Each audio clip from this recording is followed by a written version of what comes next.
Phew, that's some heat. Ah, perfect. The caravan's still here. I've no idea what sort of plants these are. Thorny ones at any rate. I don't need more cuts and bruises from carrying around a bunch of thorny plants for no reason.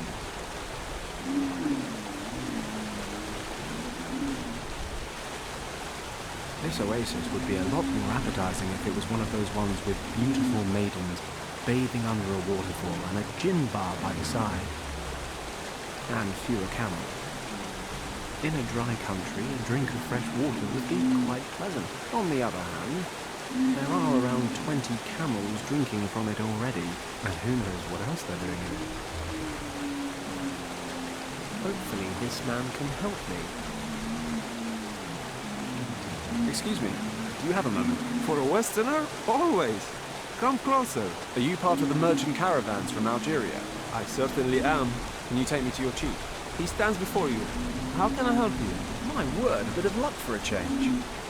So it's like this. I wondered why you stopped so close to the town. The city gate is only a few hundred meters away. You don't know much about caravans, do you? Is it the flight jacket that gives me away? We have almost 40 camels in our caravan, and they are all fully loaded with goods for the merchants in Fez, Rabat and Marrakesh. If we pass a town along the way, we cannot possibly ride through the souks with all our animals. Souks? The rows of alleyway stores. Gotcha. We now load the goods bound for Marrakesh onto a few camels for transport into the city. Makes sense. But there is more. You must realize that we are nomads. We move from one place to the other and never settle anywhere. The hectic confines of a large settlement are often unbearable, which is why we only travel into town after dark, when things are quiet. Hey, I think I just learned something. Thanks for your help. The dyer in town told me you have a shipment of indigo plants for him. Yes, that's right. He sent me to pick them up. A likely story, friend. And how should I know you tell the truth? This is going to sound a bit funny, but this bread should be all the proof you need. Ah, from the dyer's wife. This is proof indeed. Please, take the plants.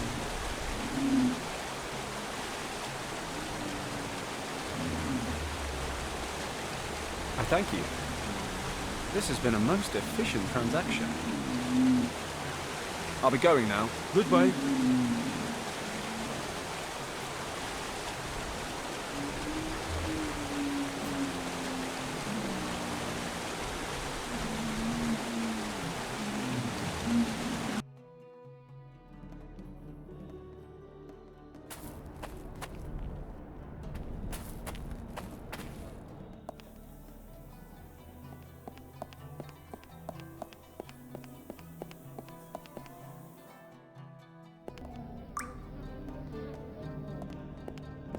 Hello, it's me again.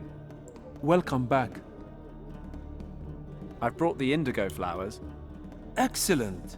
Now I can produce more blue dye. Can you dye my jalaba now? Of course. Give it to me. Here. Pure white. Yes, I can dye this jalaba blue. It should dry quickly in this heat. You can wait here if you want. It will be ready in half an hour. Thanks. Do I, owe you money for this? Because if so, we might have a problem. One good turn deserves another. Thanks to you, I have blue dye again and can perform my duties. We are even now.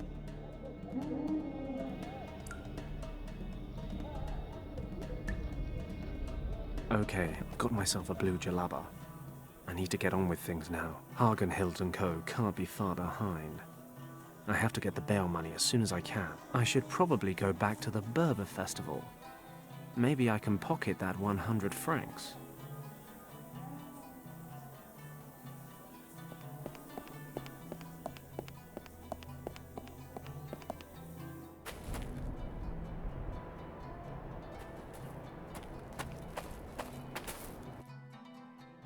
I'd better get this jalaba on before I get there. Ah, for an Englishman wearing traditional Berber robes, you look magnificent, my friend. It took a little longer than expected, but we're good to go now, right? Yes, yes, of course. Please, enjoy the festival. Cheers.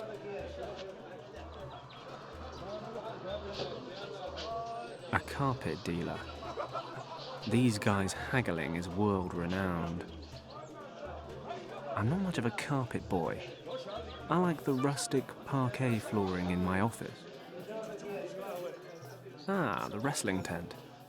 What a civilized world we live in. Travel to far-off lands, beat up the local hero, and win 100 francs.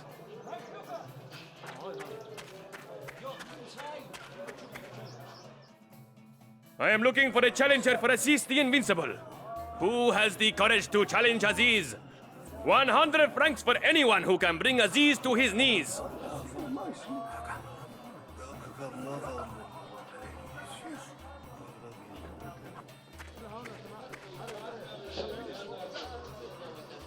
Nur al-Din. Maybe I should take a look.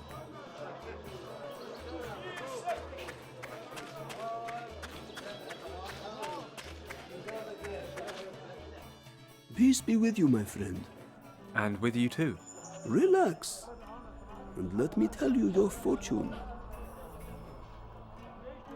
It's not really my thing, but you can have a go if you like. Why is it that you are here, if you do not believe? That's a good question. Wait. You're looking for something. Who isn't? Well said, my son. But you are looking for a friend.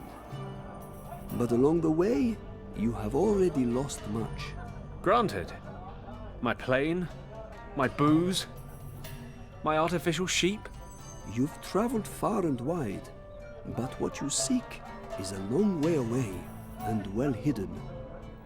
To reach it, you will have to break boundaries that could bring you close to failure. And perhaps after all that, you will see something that was never meant to be seen. The search is a test. If you pass it, you will find what you are looking for. If you fail, then endless darkness will come over the world, and all hope will be lost. You've managed to be both incredibly vague and very specific. You're saying I'm responsible for saving the world. All I'm really after is my friend Richard. Both questions lead to the same answer. If you succeed, you will find your friend. You will have to decide, however, what price you are willing to pay to save your friend. If you fail, it will be more than his life at risk. Not for the first time. I think we're done here. I don't really have time to decipher these cryptic pleasantries. Wait! I see something joyous as well. Shortly before you reach your goal, you will find something that you do not seek, because you believe it to be lost. You mean I'll have a full set of cufflinks again?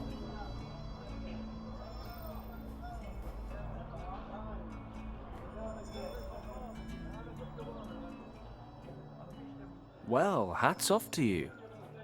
It was a good performance at any rate.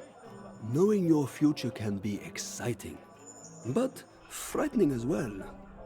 Whatever way you look at it, it's a very intense experience. Yes, but something tells me that intensity isn't entirely natural. Be honest, you've got something a bit naughty burning in the background, right? Oh, this is no secret. The smoke of the thorn apple seed opens the mind and deepens your consciousness.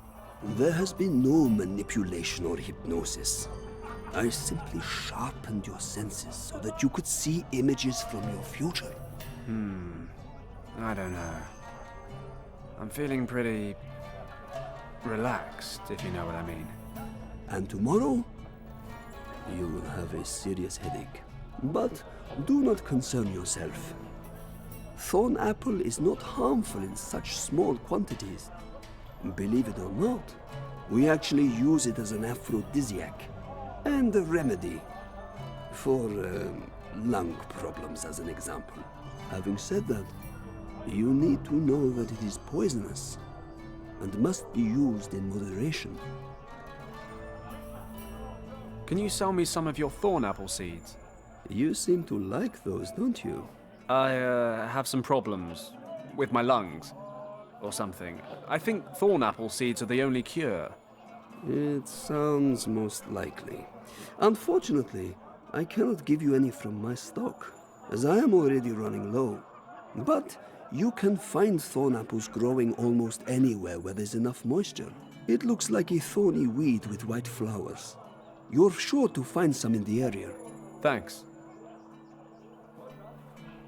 Where can I find those thorn apple plants? Okay, thanks very much. But be careful. Use only very small amounts for your treatment. Taking too much will cause unpleasantness. Sounds terrible. I'll avoid that at all costs. Goodbye.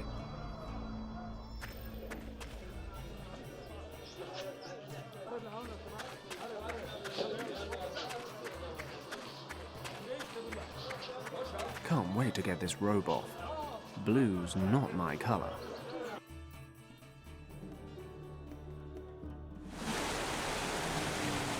Going by what the shaman said, these could be thorn apple bushes.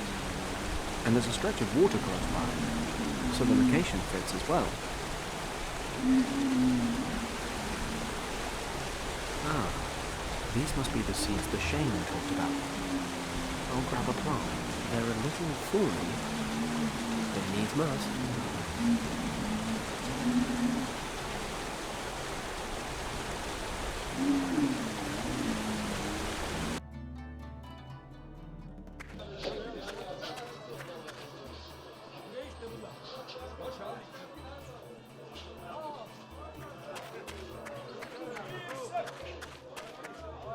Is there nobody here who would like to challenge Aziz?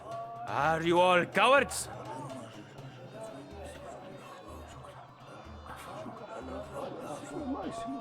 A bucket of water. I'm not thirsty. Tellingly, these skinny-looking guys have no wish to square up to Aziz. His arms are broader than my legs. I'd better speak to the promoter first. He's trying to get people to sign up for a fight against Aziz. Ah, finally we have a new challenger for Aziz. This is your purpose here, stranger, yes? I'm not here for the conversation. Put your hands together for the challenger from the west. How should I announce you? Well, my name's Fenton Paddock. A dull name. Where are you from? Hong Kong? But you are British, no? Leave it to me. I am an expert in such things. Introducing the challenger from 10,000 miles away, here to fight against the champion of the Caramouche, Aziz the Invincible. Please, welcome to the ring, the foreigner, the 300-pound titan, the one and only Padlock! If Padlock can defeat the undefeatable Aziz, he will claim for himself a prize worthy of a champion. 100 francs. The rules of the game are very simple. The one who lies motionless on the ground for more than 10 seconds, or who is ejected from the arena first, loses. Let the battle begin! Oh God, what have I let myself in for?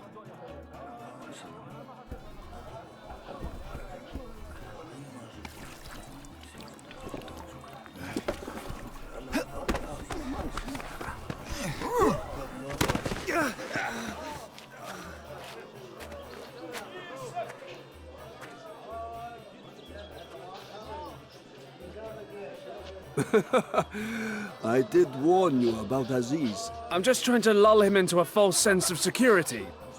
Next time, it's the real deal. Jesus, I'll be lucky if I walk away from the next time.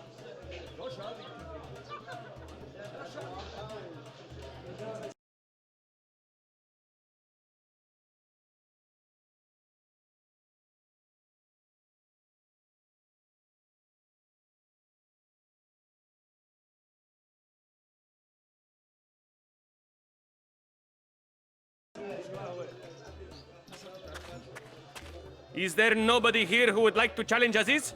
Are you all cowards?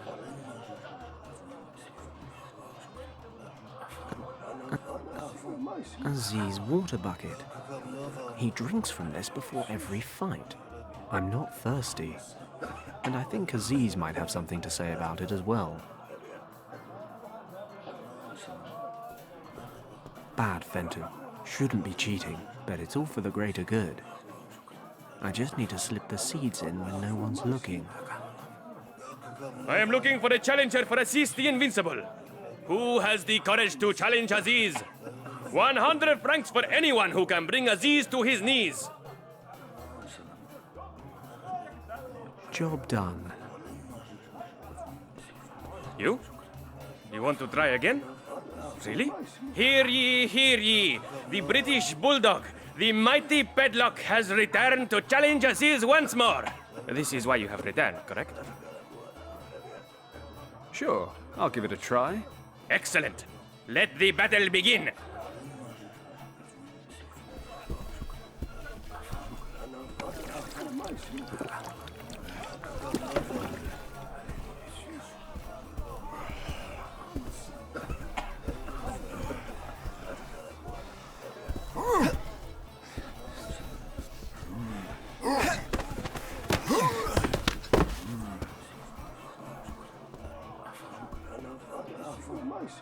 Unbelievable.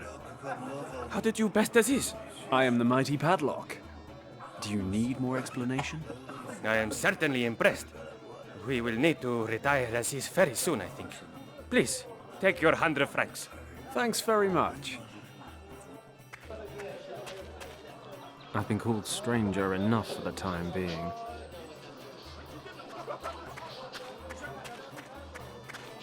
I'm not much of a carpet boy. Can't wait to get this robe off. Blue's not my color.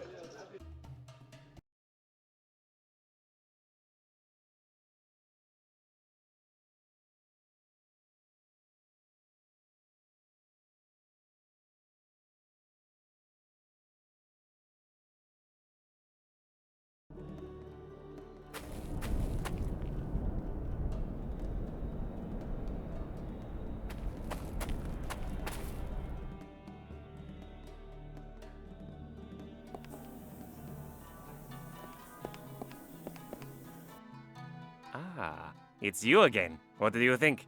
Care for a little game?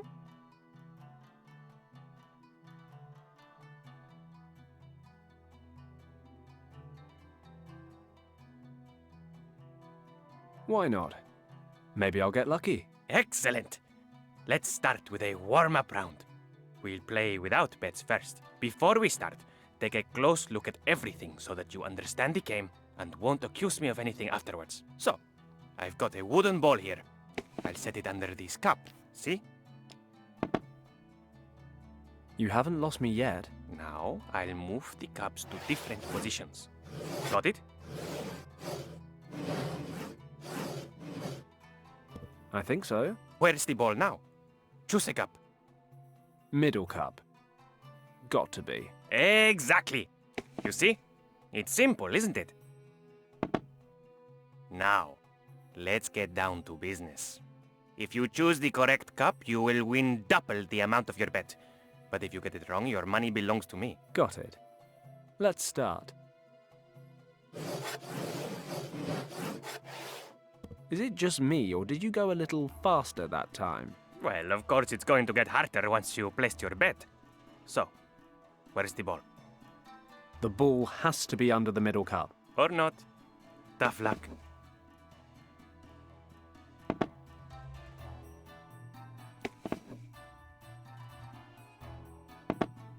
Damn. There goes my money. Another round? You'd love that, wouldn't you? No. I've had enough. What a pity. Maybe later. Wow. This guy earns his money. I need to win it back.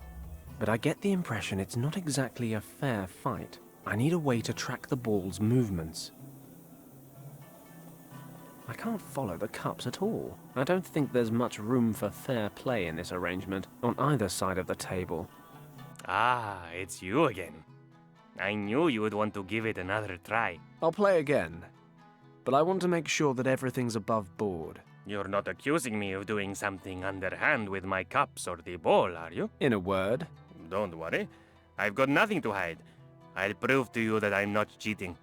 I'll use any suitable item that you give me. It shouldn't be too big, and it has to fit under the cups. So, what should we play with?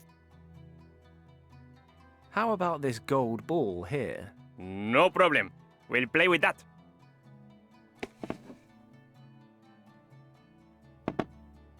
But that will double the opening bet. Each of us will put in 50 francs. Okay. Then let's get started. So, which cup is hiding your golden ball? If you guess right, you win 100 francs. The golden ball is under one of these cups. No reaction. The golden ball doesn't seem to be under the middle cup. The detector isn't showing anything. Guess the ball's not under there. God bless modern science. The gold detector lit up, so the gold ball must be under the right cup. If the detector's working, the gold ball must be under this cup. All right then, the ball is definitely under the right cup.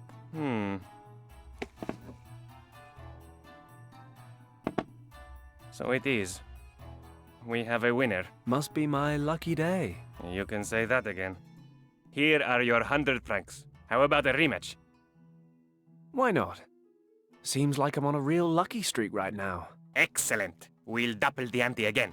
That means that each of us will wager 100 francs. If you guess correctly again, the 200 francs will be yours. Otherwise, I will be the lucky one. Okay? Okay.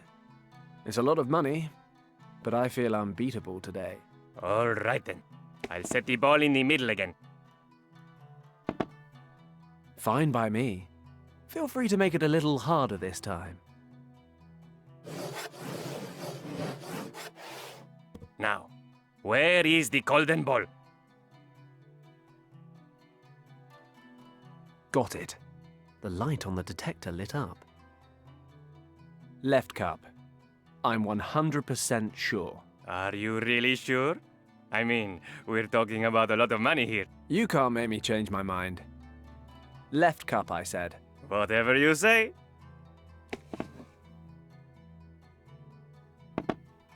Damn, you got lucky again. Unbelievable, eh? Here are your 200 francs. I've had enough for today. My wives will kill me when they see my till. Don't want another rematch? Nope, not today. Your lucky streak will ruin me. Well, no hard feelings. I'll get out of here. Yes. I suppose I don't need to wish you good luck. I finally got the bail money.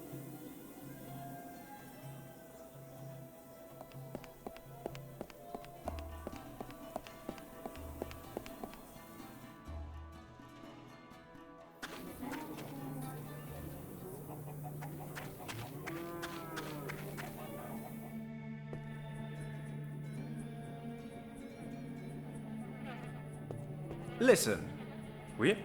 I've got Professor Hayes' bail money. All of it? Yes, 200 francs. Very well. Then Monsieur Hayes is free to go.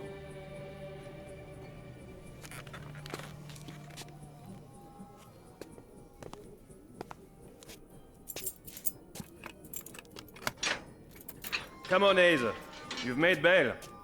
Au revoir.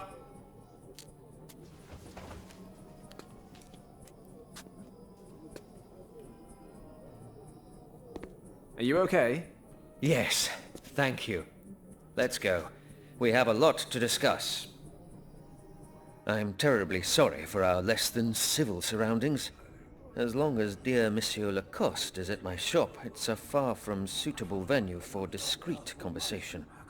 At any rate, please make yourself comfortable. This tale is not a short one, but I'm certain it will be an interesting one. That may be, Professor. Just bear in mind it's a long time since my last lecture. I need to find my friend. End of story. I'm well aware of that. But if you ever hope to find your friend, you will need to know what you are searching for, and what may await you at the end of that search. It's a new approach to me, but I suppose it couldn't hurt. My academic research focused primarily on Tibet. I've been fascinated with its religion, its secrets, and its legends ever since I was a young man.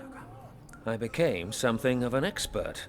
I held a professorship, and sometimes I even received funding to lead expeditions. The last of these expeditions was with your friend, Yen Wang. As you know, we found a dead monk, pieces of a map, and a gemstone. The Eye of the Dragon. Exactly.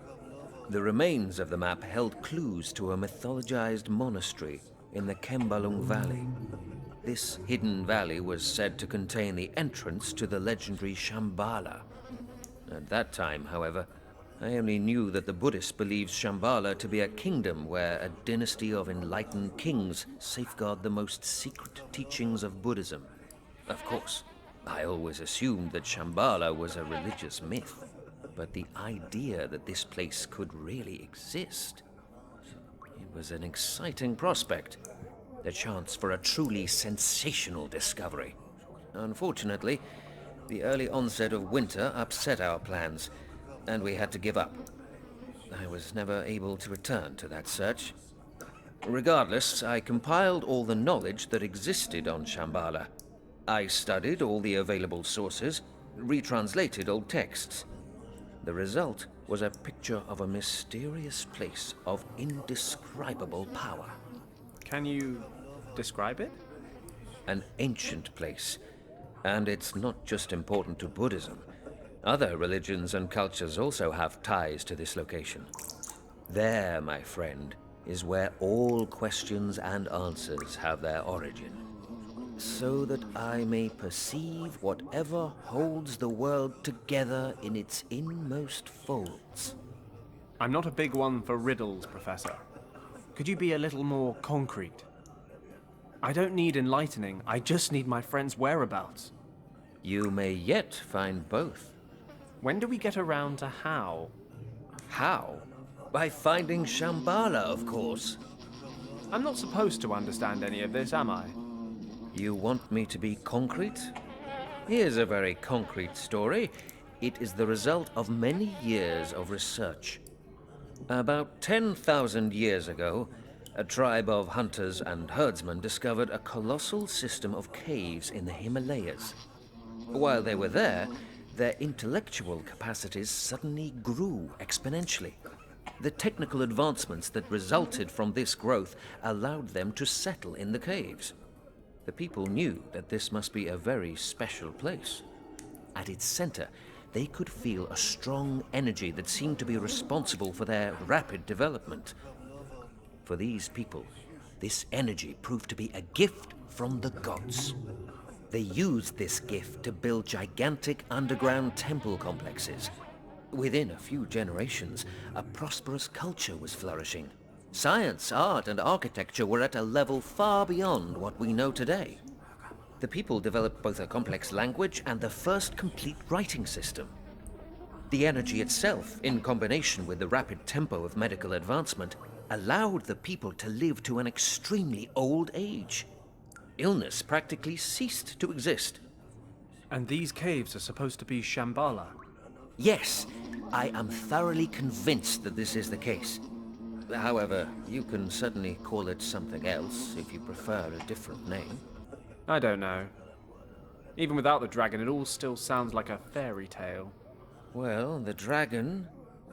I personally believe that the dragon is merely a symbol, because the story continues. Go on, then.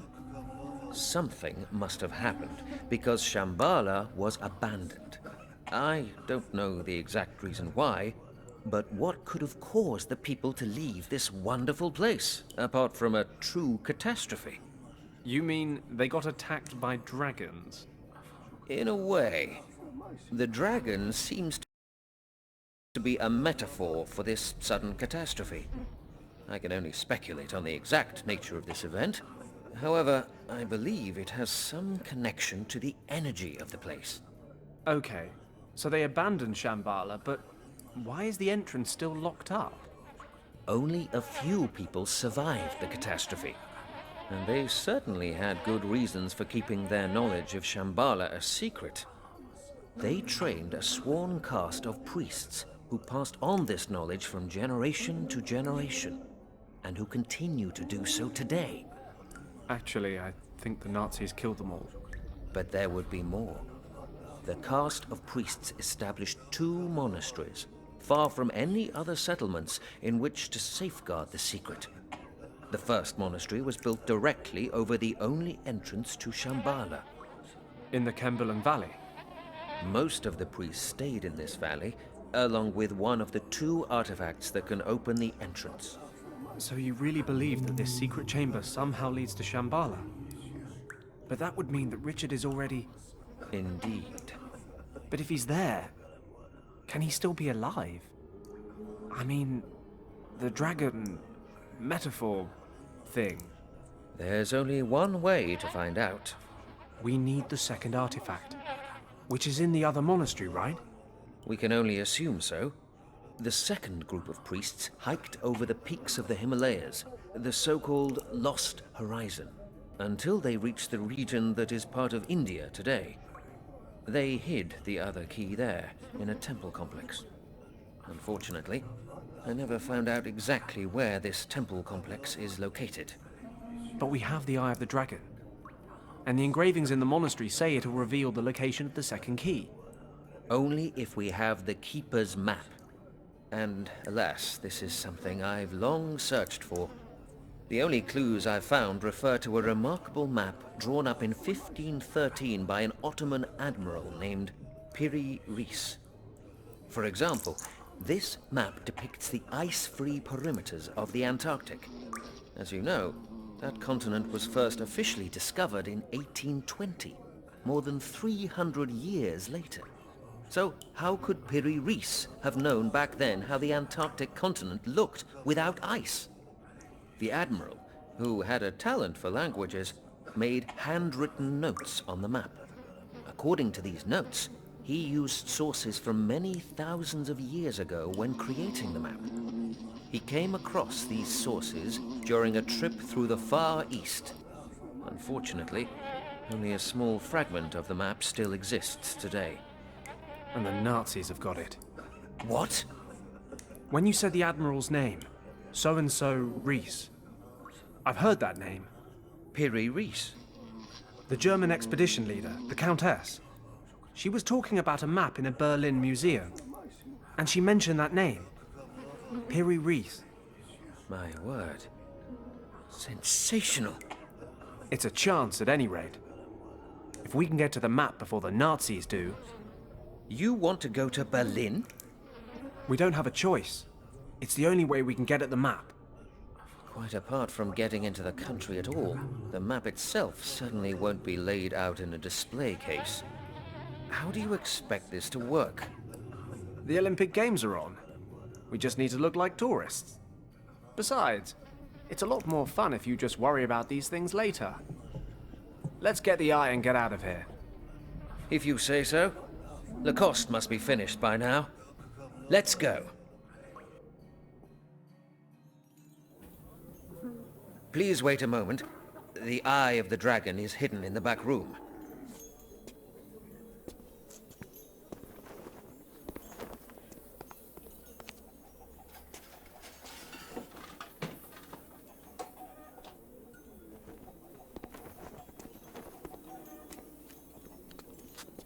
Here it is.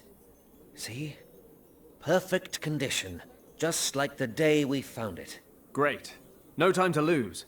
Let's get the next train to Casablanca, then get on a ship to Spain or Portugal. The further from the Nazis, the better. It sounds as if you're no stranger to running from problems, young man. You remind me of myself a few dozen years ago. Professor, get down!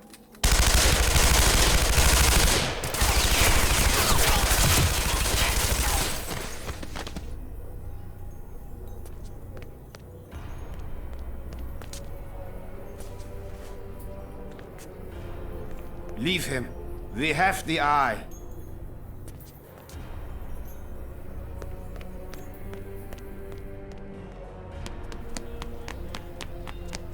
Professor. They've taken it. Don't get up. I'll get help. Don't be a fool. You must follow them before they escape. You need a doctor. No! Listen carefully. If you are found on the crime scene, you will be arrested. You cannot help me anymore, my boy. But help yourself and the others recover the Eye of the Dragon. Now it's up to you. You alone, to prevent the Nazis reaching Shambhala.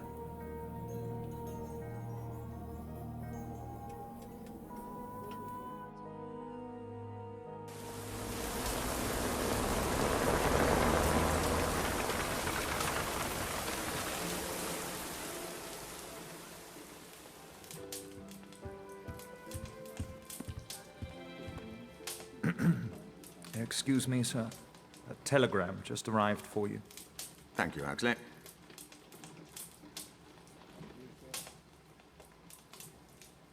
Anything else?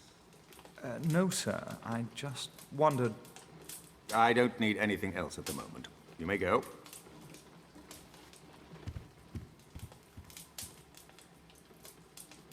German ambush in monastery. Stop. Richard's still there. Stop. Paddock to the rescue. Stop. Now in India. Stop. Send reinforcements. Stop. Waiting at Camp Hadley in Rangpur, North India. Stop. Signed Lieutenant Thomas Finch. Stop.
The Countess and her cronies disappeared into that building. That must be where she plans to examine the map. What a coincidence. That's my plan as well.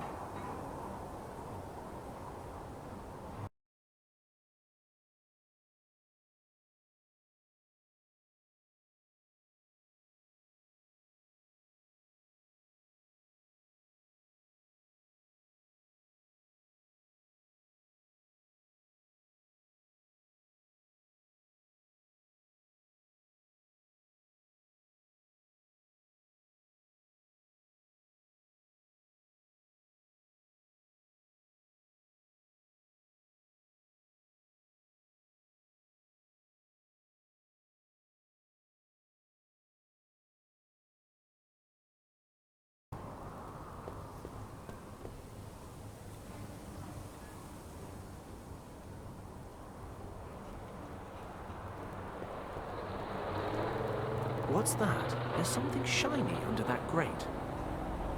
I love shiny things. It's only about 8 inches down, but I can't fit my hand through.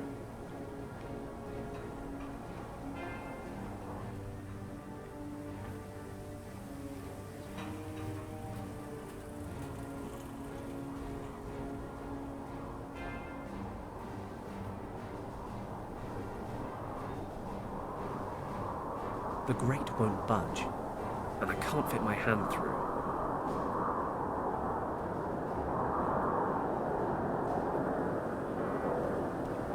Posters and flyers plastered on several layers deep. This camera ad's coming loose. An ad for a Swish new camera. I've pulled it down.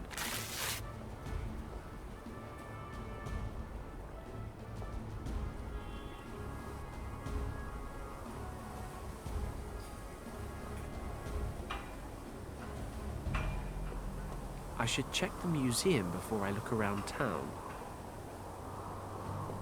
The Nazis disappeared into this museum.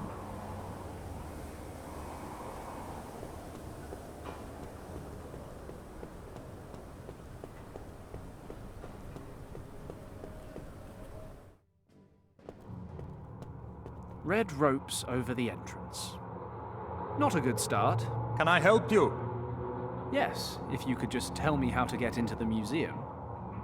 Sorry, the exhibit's closed earlier than usual today. What do they actually exhibit here? The main exhibit is on Tibet. You see that animal by the door?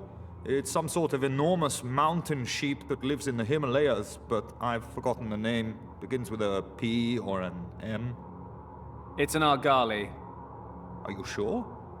Pretty sure. In any case, there are all kinds of rare Tibetan artifacts on display in the upper halls. Do you think you could give me a hand and set this carton down for me?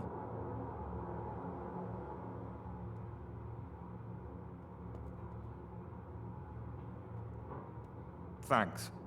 You keep talking about the upper halls. Are there others? Well, yes, the lower halls.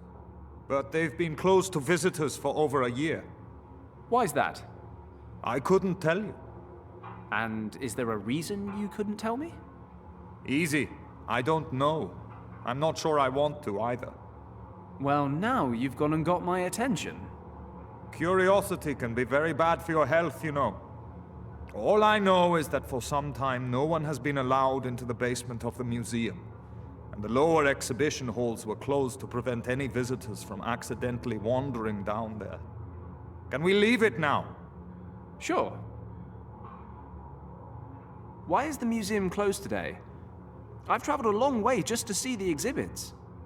Well, during the Olympic Games, sometimes the regular schedule gets a little out of whack, you know? There's a reception for today's gold medalists in the upper exhibition halls later tonight, which is going to mean unpaid overtime for me, of course. Anyway, that's why we closed early. How very frustrating. Not much of a sports fan? I'm mainly here for the museum, but the games have certainly proved a happy coincidence. I'm hoping I'll get to see some of my idols in the flesh tonight, depending on who takes the gold medals. Which events are happening tonight? For my money, the decathlon has got to be the highlight, but there's also rowing and horseback riding. Hold on, I have an event schedule in my newspaper. I don't need it anymore, you can have it. Oh, thanks very much. You know that reception tonight? How exactly do I get into it? Oh, just go out and get yourself a gold medal. No problem. No, seriously, aside from the medal winners and their trainers, you basically need to be a German politician. People like us are out in the cold, I'm afraid. We'll see about that. Not much I can do then, I suppose. I wonder if I can find another way to get into tonight's reception. As I said, only gold medal winners, their trainers, and a handful of special guests are permitted in the museum tonight. Believe me. All right then.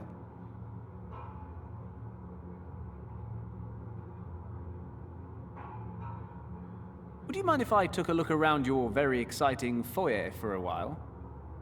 No problem. As long as you don't get in the way. Promise. He's dusting the painting on the wall. The box office is closed.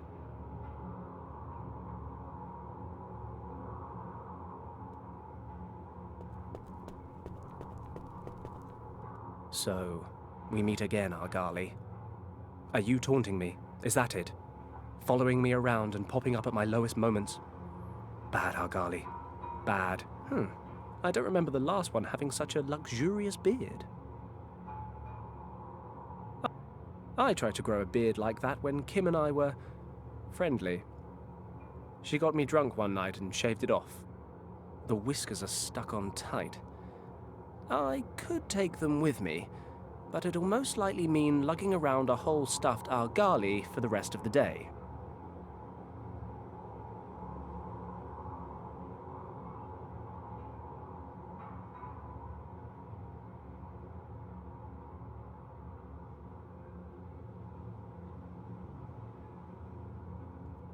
A rubbish bin. Let's see if I can find anything useful. Oh, the lid came off. I'll just pocket that, I think. Jackpot. There's all sorts of valuable rubbish in here.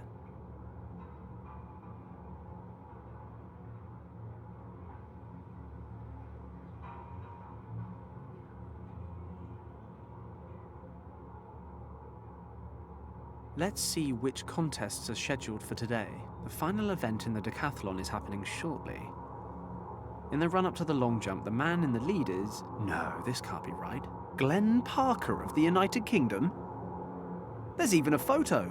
No doubt about it. That's the same Glenn Parker who went to Sandhurst with Richard and me. Even back then, he was a top-class athlete. Fantastic! This is my chance to get into the museum reception. I'll just ask Glenn to smuggle me in. Maybe he can pass me off as his trainer. I should head straight to the stadium. He must be getting warmed up.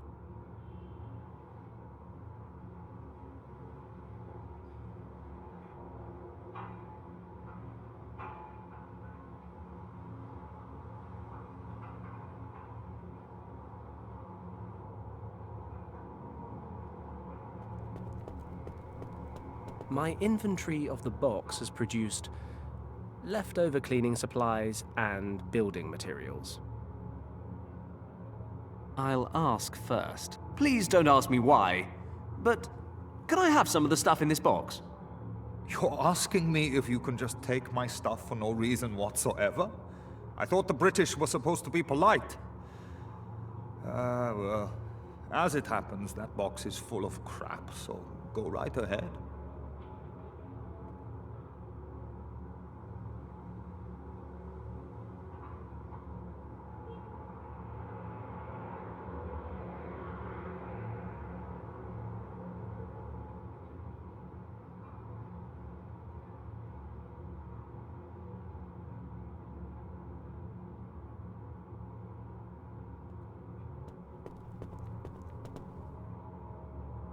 Rust-free.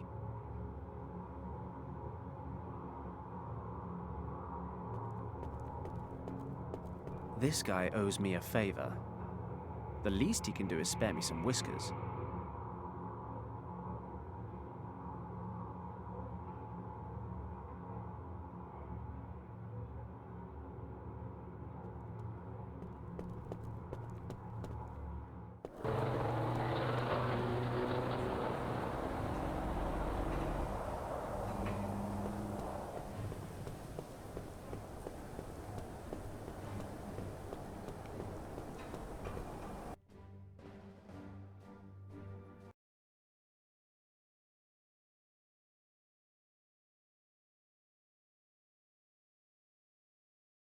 Okay, let's find Glenn.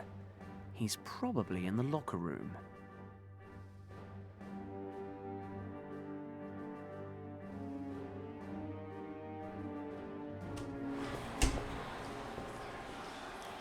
I'm afraid this is the locker room, friend. You probably shouldn't be in here. Glenn, it's me, Fenton. Fenton Paddock. Fenton? Nice beard. What are you doing here? I'm here saving the world. It's not a real beard. But look, I heard you were top billing for the decathlon. I need to talk to you. How did you even get in here? That's a rather adventurous story.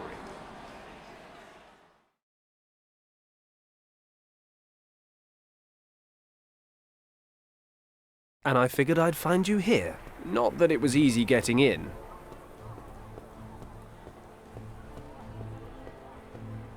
Hello. Hello. Is this the press entrance? Yes, it is. May I see your credentials, please?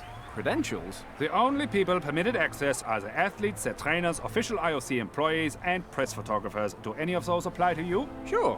Why not? I'm actually with the press. Then show me your press pass. Would you believe I've temporarily misplaced it. Not really. If you've really lost your pass, go to the IOC accreditation office and claim a new one. But the events are about to start. I can't miss them. Then you'd better hurry. The IOC office is located at Pariserplatz. Okay. I'll be back. And don't forget your camera. Only photographers are allowed to enter the contest area. Journalists should go to the main gate. Got it. Thanks. Well, I guess I'm heading to the IOC office at Pariserplatz to get myself a press pass. The most important thing is not to win, but to take part. Apart from today, of course, where the fate of the entire world rests on Glenn getting the gold.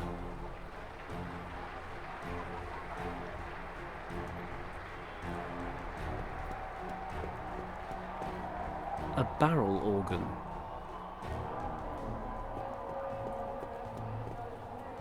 Scruffy, but lovable. In a German kind of way.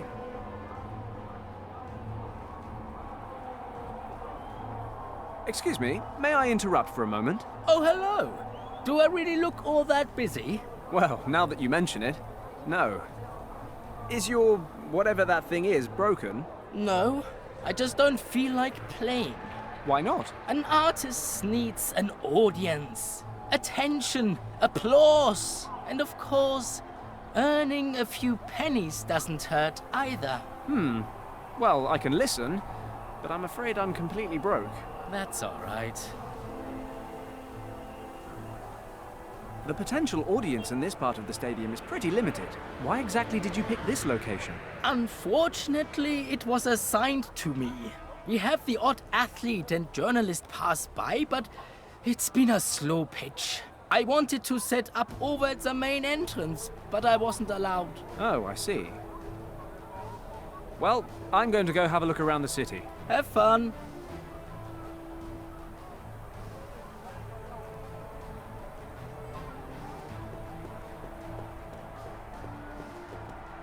According to the label, these bottles contain helium. Let's inflate the little bugger. Great. That is the ugliest thing I have ever clapped eyes on. And Sandhurst had communal showers.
Ah, Pariserplatz.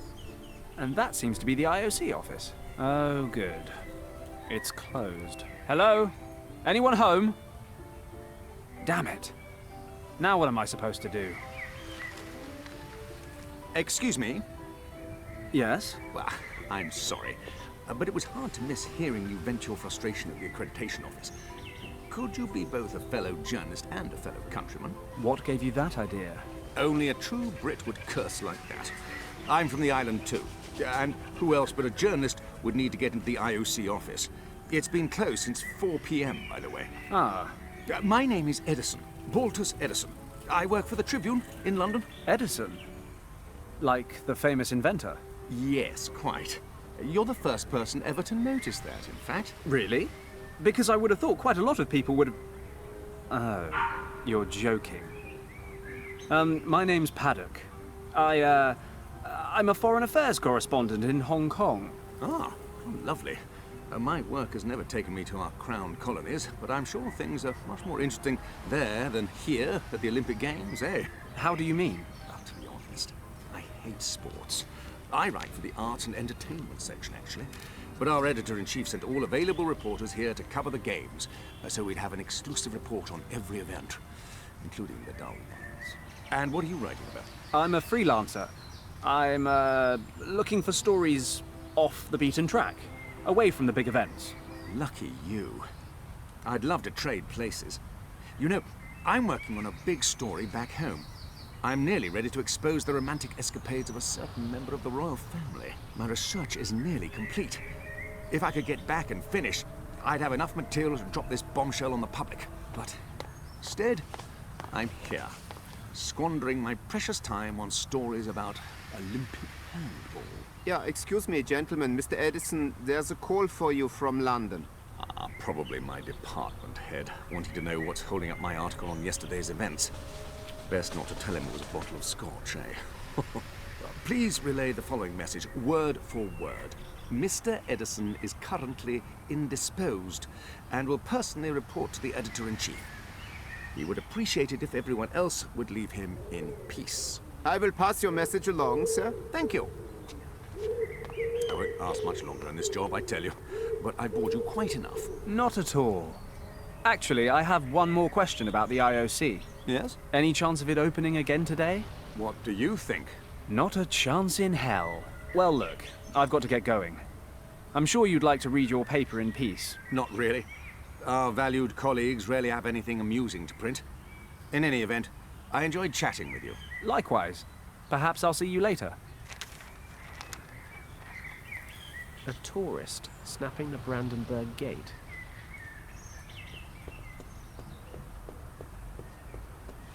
Careful! Do not touch my camera! Don't worry. I had no intention of touching anything. I spent a great many hours painstakingly setting up that camera, and it would be a catastrophe if you were to move it by so much as a hair. Please forgive my curiosity. Allow me to introduce myself. Fenton Paddock. A pleasure. Count Otto von Droste-Schattenburg. A count with a camera, eh? Wouldn't, say, an adding machine be a more appropriate device? Please. I would be much obliged if you would not trivialize our conversation with such banal wordplay. I am a renowned photographer from Vienna. Have you never heard of me? To be honest, no, I haven't. But maybe that's because I live in Hong Kong. My work has also been exhibited in Hong Kong, sir. Oh. Oh! That Count Otto van Dross Schattenberger. Your camera looks very professional. Of course it does. It is the most advanced model available on the market today. It has a new setting that I use for experimental photography. I take multiple exposures of the same image at regular intervals. This allows me to capture different phases of my subject and depict them in a single photograph. Ah, I see. So the position of the camera mustn't change at all while you're taking a picture, right?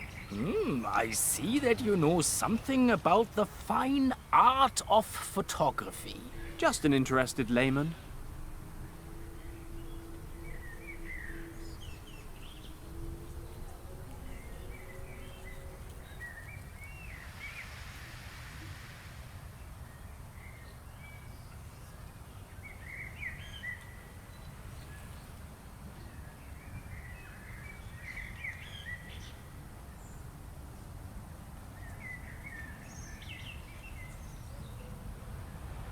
What are you taking pictures of? I'm shooting images for my latest photographic series, Berlin and the Olympic Games. This work will be subtitled The Forgotten Landmarks. I intend to capture locations that are not currently the main focus of public interest. I see. Unfortunately, artistic freedom is becoming a thing of the past in Berlin. Photography is often banned in public squares or even in entire districts. This does not make my work any easier. What's the deal with these photography bans? Oh, political reasons. The government officials here believe there are certain parts of the city that may be unrepresentative of the capital's overall charm. But the Brandenburg Gate's okay, right? That's correct. The gate is to be the central focus of my latest project. A photography ban here would mean all my months of preparation were for naught. Several galleries have already booked the exhibit in advance. No, a ban here would be absolutely outrageous. But then, the Count von Droste-Schattenburg isn't just anybody. Even here I have friends in high places. Why, I would go straight to the magistrate and make my mind known. I'm sorry, I didn't mean to upset you. I have to ask about the photography ban again. Yes? You said that if photography were banned here at Pariserplatz, you could have the city magistrate change that. Well, I would certainly go directly to his office and bring the full weight of my influence to bear. But what would happen to your camera and the photos you're taking? Perhaps a concerned passerby would offer to keep an eye on them until you got back. But where would I find someone like that? I don't suppose... Count, I would be more than happy to lend you a hand, should the unlikely circumstance arise, of course. Well, I don't want to keep you from your work any longer. Thank you.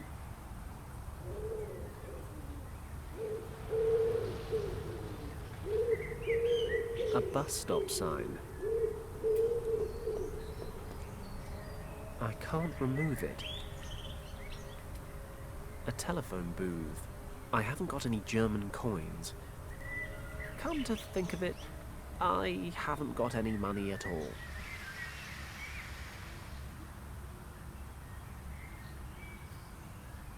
Hey, it's a life choice. She just likes food. The future does not bode well for that child's teeth. Or figure. He's sucking on a huge lollipop. What do we have here? Oh, what's the matter, sweetheart? Don't cry. You know how it troubles Mummy's nerves. Mummy just wants to enjoy a bite to eat in peace. She gets very cross when she's hungry. Either I look a fright today, or that kid is just jumpy. The poor thing nearly spat out his lolly. Good thing he didn't. I'd rather not get into trouble with a mother of that stature. I could teach her a thing or two about proper nutrition, but I doubt she'd be interested. A clean napkin. This napkin is mine. All mine. Who spilled the ketchup? Come on, own up. A bit of tidiness never hurt anyone. Apart from that one time I tried to clean the office and broke my collarbone. Long story.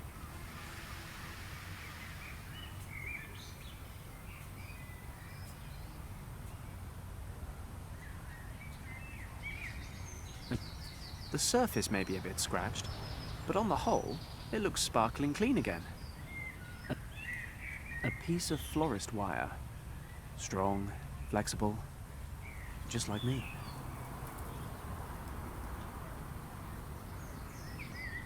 Yes, well, that makes for the ugliest looking balloon animal I've ever set my eyes on.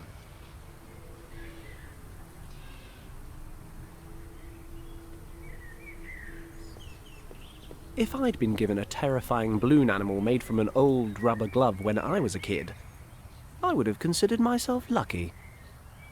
Yes, I'm going to run away now. Ugh, what is this? Where did this foul-looking thing come from? Here, my little honey bun, here's a nice new lolly for you. Another of my attempts to educate the public bites the dust. The lolly's lying there in the dirt.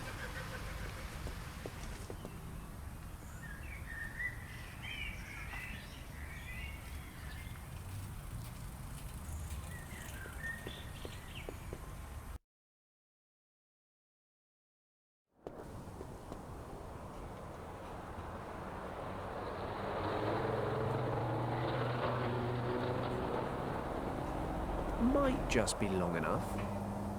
Hopefully it'll stick. Ah, a Reichsmark coin. Can't help but think I could have spent all this time busking and made more money. But hey, it's something for nothing. Sort of.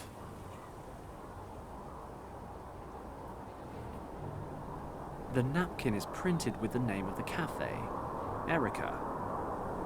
It's smeared with ketchup.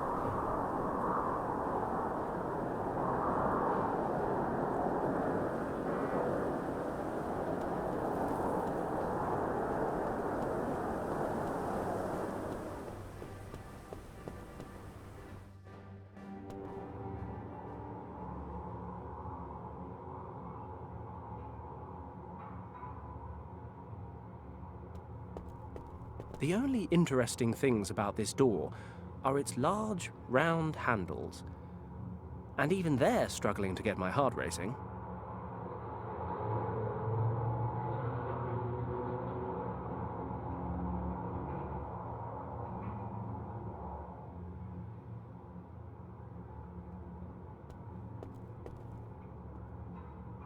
So, now the worn doorknob is completely red again. I'm a stickler for the little details.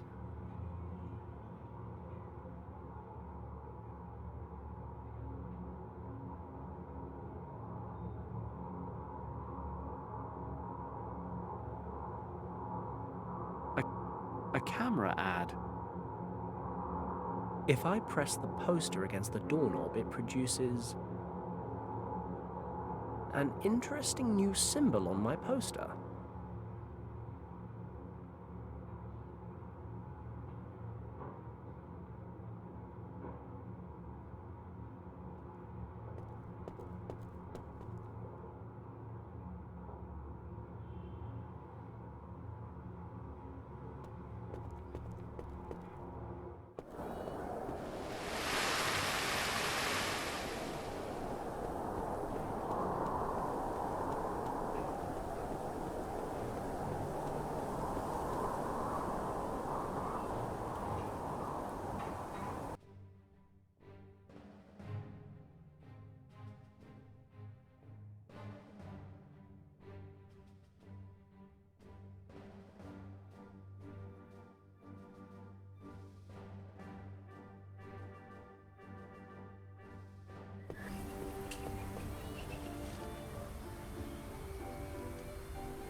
Edison's jacket.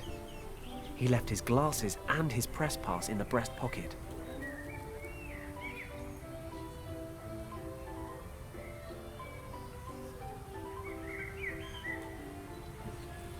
Bortus Edison, an English journalist.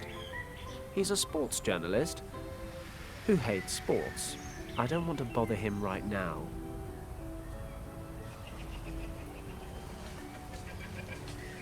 I could really use that press pass in his jacket. It'd get me into the stadium to see Glenn. I guess I should ask him first. Excuse me, Mr. Edison. May I bother you for a moment? You would only be bothering me if I were actually enjoying this newspaper, which, to be perfectly frank, I am not. How can I help you? I noticed the press pass in your jacket, and I was wondering if you might be willing to lend it to me. Just for tonight, so I can get into the stadium to watch the events. I'm afraid I can't. I have to go and watch an event myself. And besides, my press pass lets me use the public transport for free. But you see, it's very important that I get into the stadium tonight. Look, my friend, we're just talking about sports here. You shouldn't take it so seriously. Tomorrow is another day, after all. You can get a press pass in the morning and start reporting right away. Okay, I understand. My apologies. No harm done.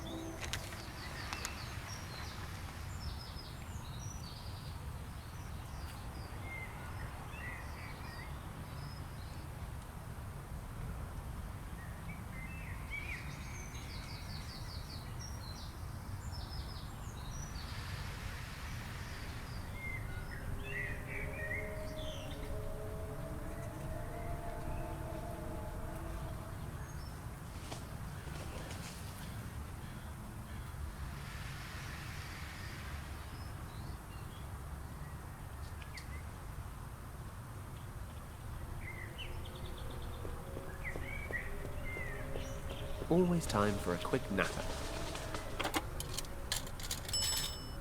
Berlin Telephone Exchange, how may I direct your call? If I can lure Edison into the cafe, maybe I can borrow his press pass. All right, I'll try my luck. Connect me to Cafe Erica at Pariserplatz, please. One moment, please. This is Cafe Erica. How may I help you? Do you have a customer there by the name of Edison, Baltus Edison? Yes, Mr. Edison is just outside. Whom shall I say is calling? This is his editor-in-chief in London speaking.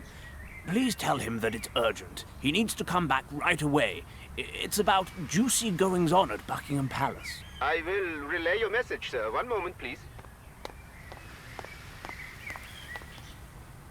Mr. Edison, there's another call for you. Who is it now? Your editor-in-chief in London. He has an urgent assignment for you concerning the British royal family. Finally! My prayers have been answered. Where is the telephone? Follow me, please. Perfect.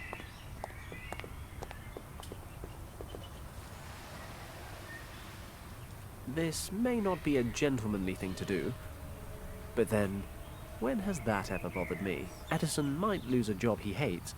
He might have to pay for the bus. But at least he won't have to live in a world ruled by super-powered Nazis. I'd say it's more than a fair trade.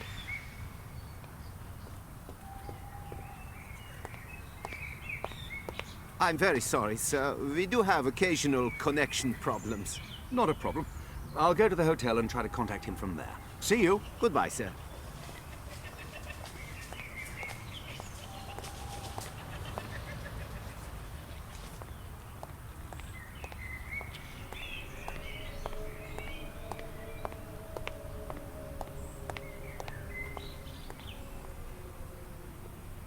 So, I got a press pass, and I look a little bit like the man in the photo. Apart from, you know, the glasses, and the hat. The goatee too, I suppose. Similar ears.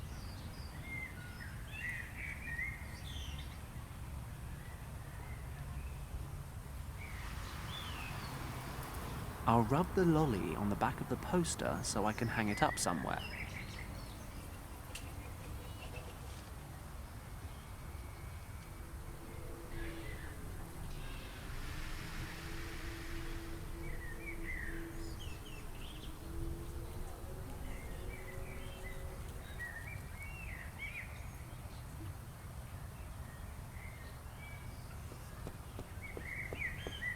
Okay, let's see if this works.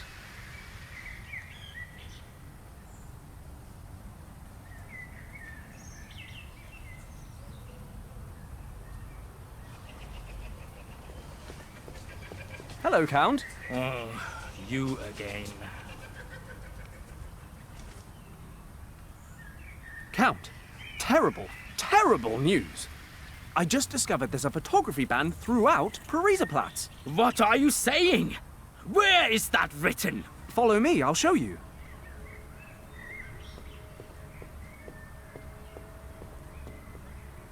You see? Up there. Unbelievable! Outrageous! I am furious! Young man, you must look after my camera while I resolve this issue. Do you understand? Yes, sir. Count.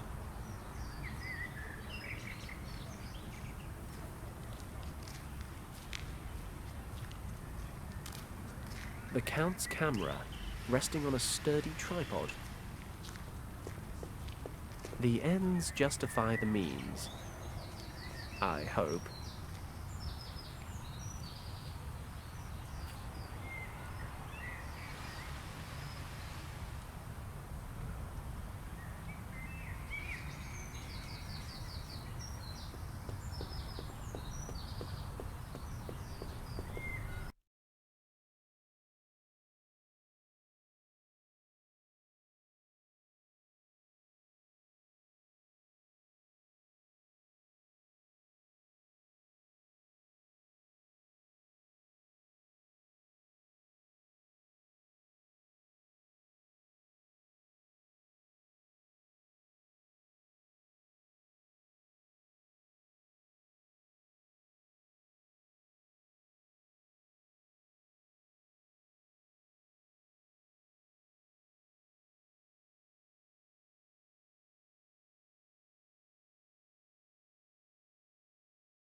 Hello. I see it's still quiet as the grave here. Very observant. And from one pauper to another, I've given up hope that anyone besides you will ever turn up here. Well, let's hope someone does. Be seeing you. Have a nice day.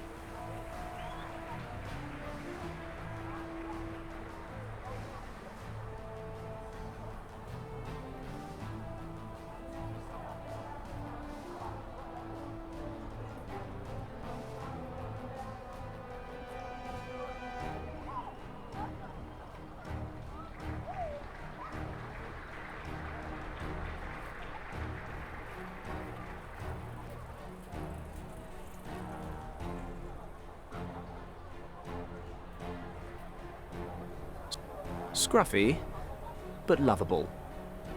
In a German kind.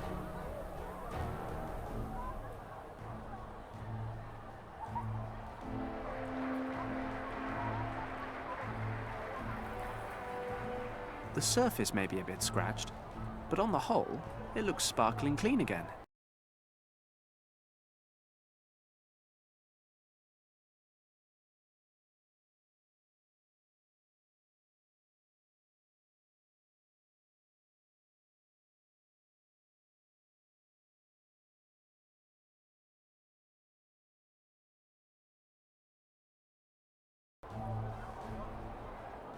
Only photographers, athletes and trainers are allowed to use this entrance. I've got everything I need, apart from so much as a sliver of plausibility that I might pass for Edison.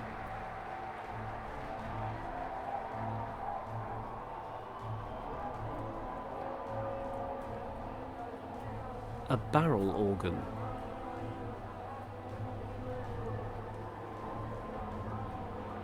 The surface may be a bit scratched, but on the whole, it looks sparkling clean again.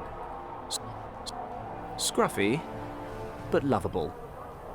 In a German kind of way.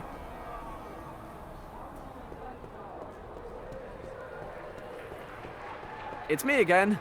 I can already tell you're excited by that. I'll be excited if you have your press pass. Do you mind if I ask you again? Go to the IOC office at Pariser Platz to get a new press pass. Bring your photography equipment back here with you. And then...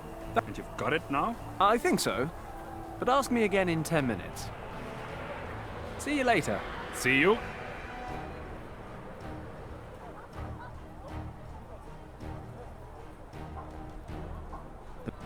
The glasses I stole from Edison's jacket pocket. They're an integral element in my elaborate journalist disguise. Edison's press pass. We're not too dissimilar, but the photo shows him sporting a goatee, glasses and a hat. I've clumped the whiskers together. The perfect false beard. Reminds me of a girl I once knew. Scruffy, but lovable. In a German kind of way.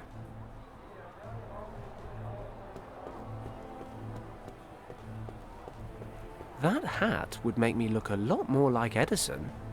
This hat might make me look a bit more like Edison on his press pass, but I think my kleptomaniacal urges have been sated for one day. Hey, it's a real condition.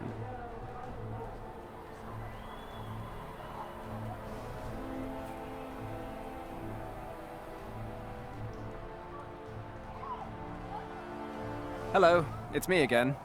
Hi there. Don't worry, you haven't missed much.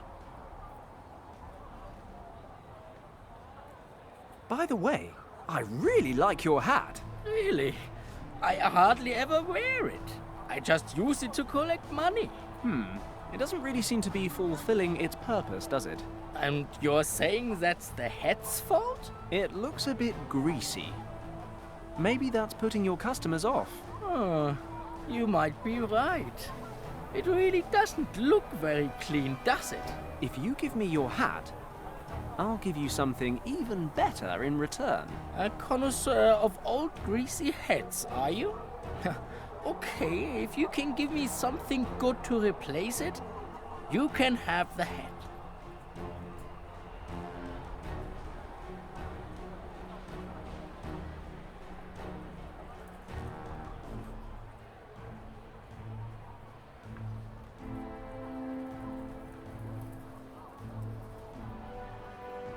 I've got this polished metal bowl that absolutely isn't a rubbish bin lid. Wouldn't it be better for collecting money than your old hat? Let me see that. Yes, this is good. It's sturdy and it looks a damn sight better than my old hat. So, you want to trade? Gladly. Here, take the thing. Thanks. It's not quite like the one in Edison's picture, but it'll do.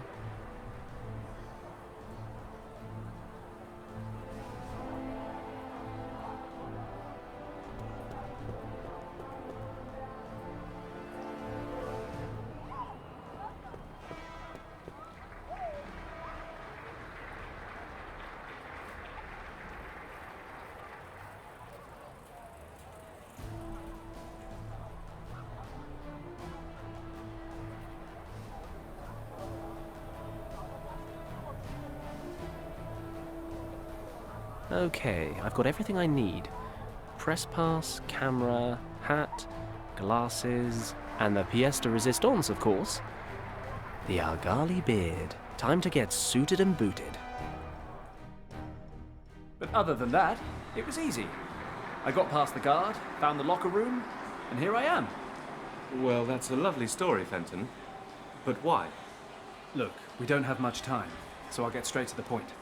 I read that you're leading the decathlon, and you're just about to complete the last event. The long jump? Well, if you win the gold medal, you'll be invited to the reception after the contest. The museum where the reception is taking place is closed due to the event. No visitors allowed. I need to get in there and look around as soon as possible. I hate to repeat myself, but... Why, right? I know. I've asked myself the same thing a couple of dozen times. Do you remember Richard Weston? Of course. You two helped me pass that test, remember? What about him? He disappeared, and his trail leads to the museum. Well, the story's much longer than that, but for now I have to ask you to trust me. So, can you smuggle me in? Absolutely. I couldn't leave an old Sandhurst chum in a bind, now could I? Thanks, Glenn. I owe you one. Of course, you are assuming one vital thing. That I win. Frankly, I've still got a slight lead, but the long jump just isn't my forte. That Erwin Huber in second place will likely pull past me at the last minute. He's the better jumper by far. He's beaten me every time this year. So your lead won't be enough to secure the goal? I doubt it. Huber always manages about 25 centimeters more than I do. If he's up to his usual standard today, and I don't manage the jump of my life, then those 25 centimeters will be enough for him to take the lead. I see. I suppose I'll just have to cross my fingers. Why don't you introduce yourself to Huber? You could be his date for the reception. He's probably not my type. And I am? Beggars can't be choosers. Very funny. Look, I'll give it my best shot. We'll just have to hope it's enough. Look at the time. I have to get moving. I'll see you after the jump. Well, Fenton, I've got to head out to the contest. I'm already running late. Thanks for taking the time to talk to me. Good luck. Thanks. I'll need it. Unfortunately, he's right. Ordinarily, of course, cheating would never cross my mind. There's too much at stake. I need to get into the museum. So, business as usual. I'll take a look around and come up with a plan. I need to tip the long jump in Glenn's favour. Funny. I honestly never expected a Tibetan rescue mission to involve rigging the Olympic Games. Still, silver linings and all that.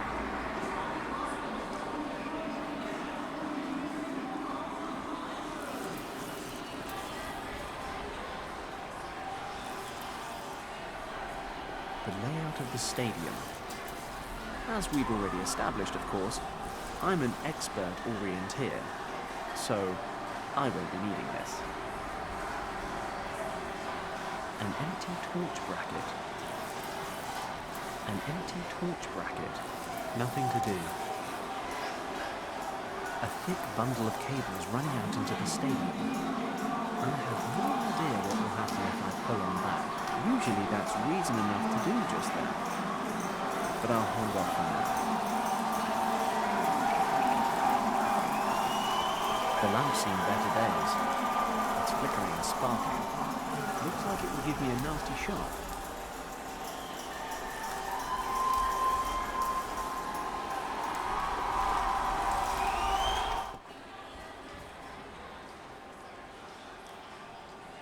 There's a pair of old trainers under the bench.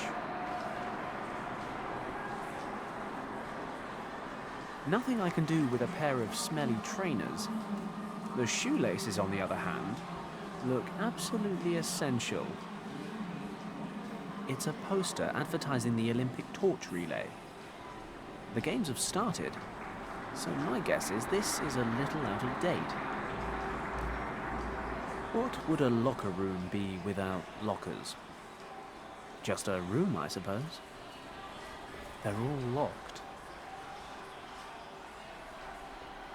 There's a bottle in the rubbish bin.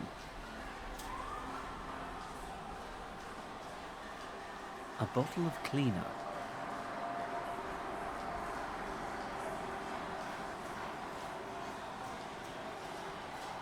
A used towel. Filthy. I'm not touching it. Might as well be eyeing up women back at Shen's.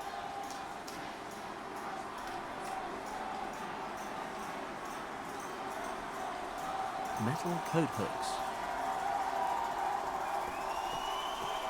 This hook here seems to be loose. Got it. A ventilation grate. I can see a weak light on the other side. It's screwed on tight.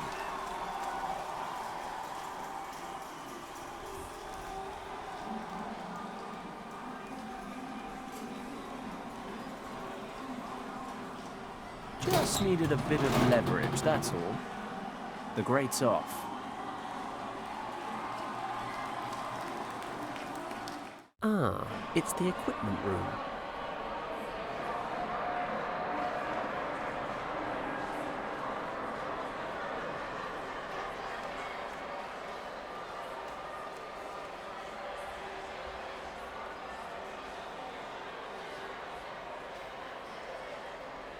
I can't see much, but it looks like a full house out there. Adventurous though I am, perhaps I should just go the normal way. It reads, Certified Measurement Devices, calibrated by the IOC 1936, only for use by authorized personnel.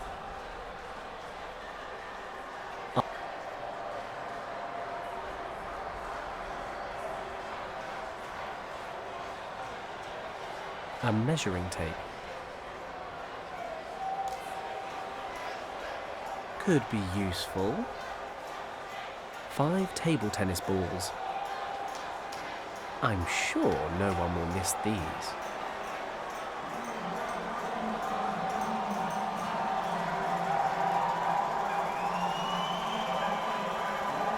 Starting blocks for the track races.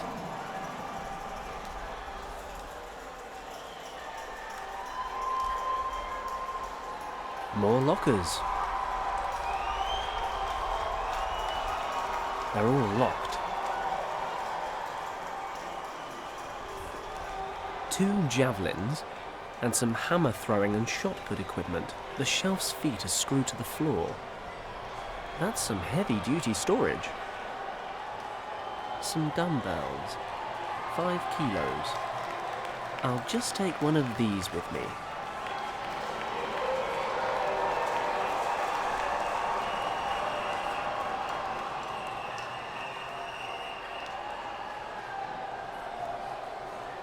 The shelf's metal base is screwed tightly to the floor. I can't loosen the screws bolting down the shelf. Probably not a bad thing. I can't use the coat hook to loosen the screws. Yet. Maybe leaving it here will help. Somehow.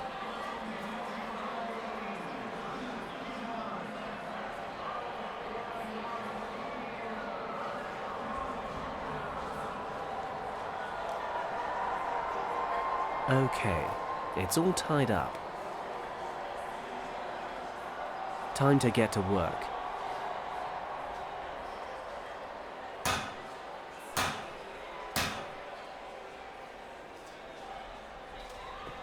It worked. The end's now flattened out.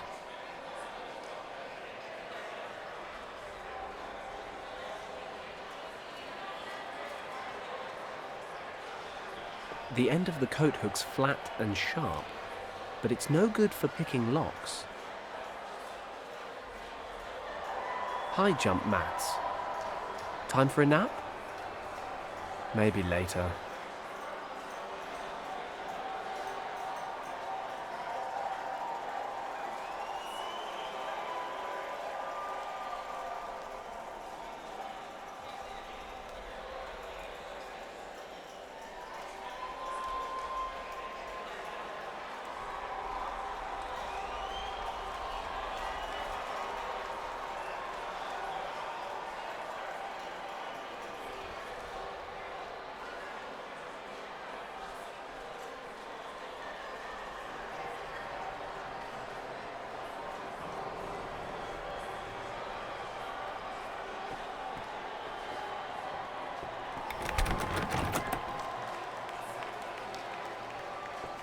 The door outside's locked.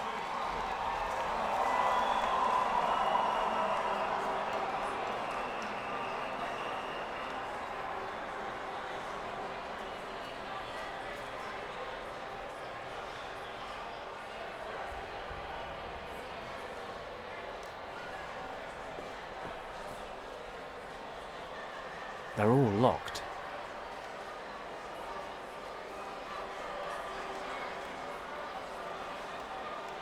The balls for the hammer throwers are hanging on a cable. The others must be for the shot put.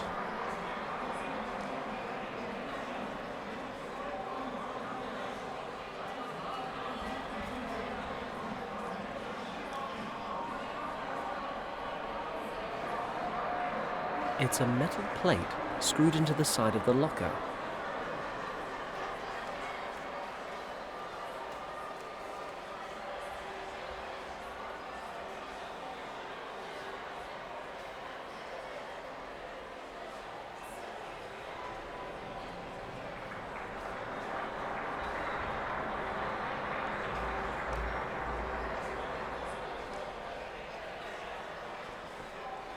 Now that it's flat, this makes for a pretty decent screwdriver. Let's get this panel loose.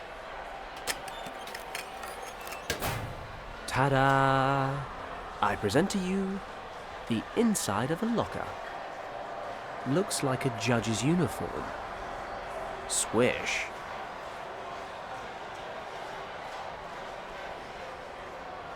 A judge's uniform.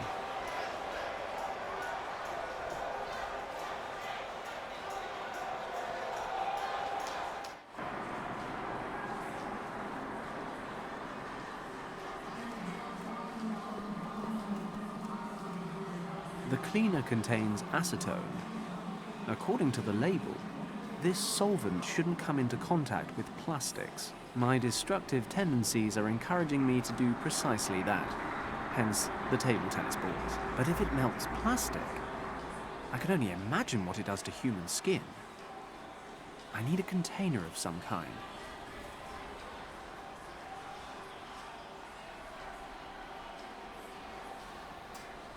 The bin looks pretty sturdy. Should be a good container for my little experiment. Wish I could say this was the first time I've done something like this. The solvent's dissolving the balls. All that's left is a sticky mush and a fierce stench. Smells a bit like thorn apple.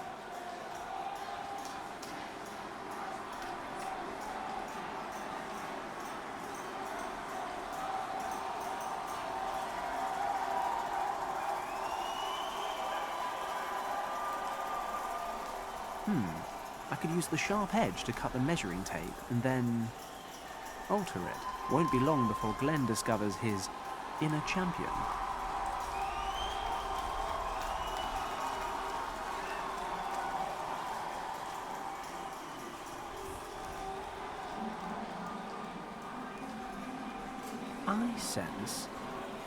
I rather sense a plan taking shape. I'll cut another 25 centimeters off the 1 meter piece. That's the exact length Glenn needs to beat his competitor's best distance.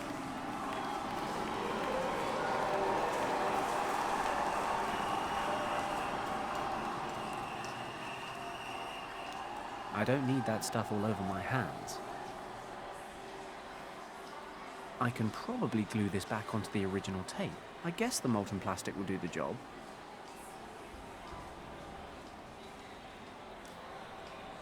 Perfect. I'll glue the shortened piece back onto the original roll. Job done.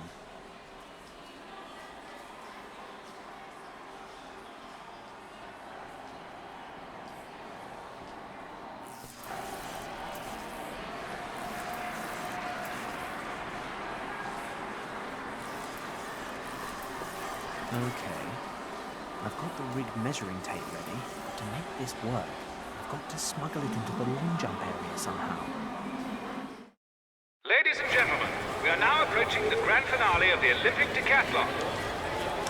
In just a few moments, Erwin Huber of Germany will step up to compete. I'd like to ask for quiet from the stands so that the athletes can concentrate.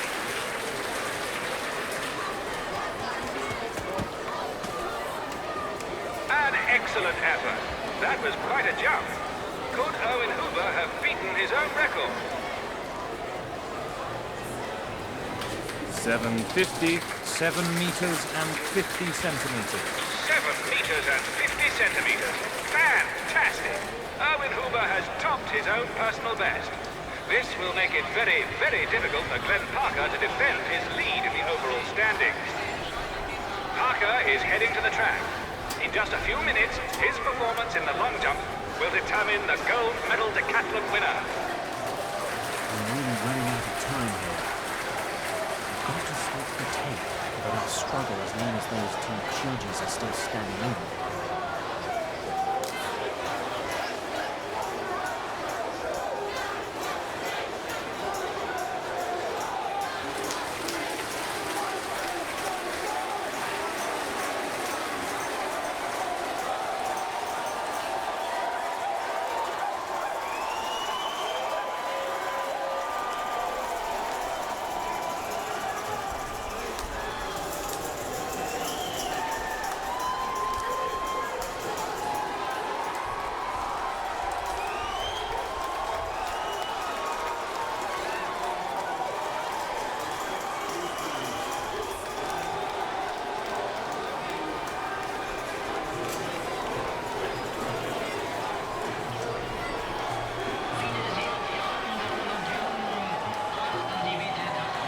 This is the right track the long jump is used. I better keep a distance.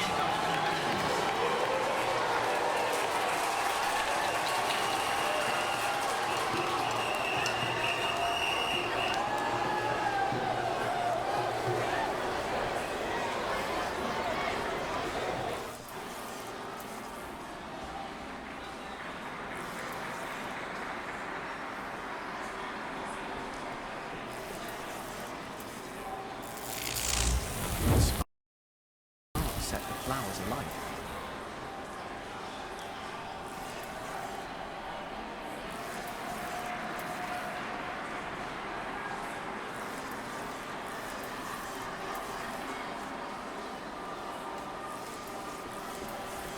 Good plan, Fenton.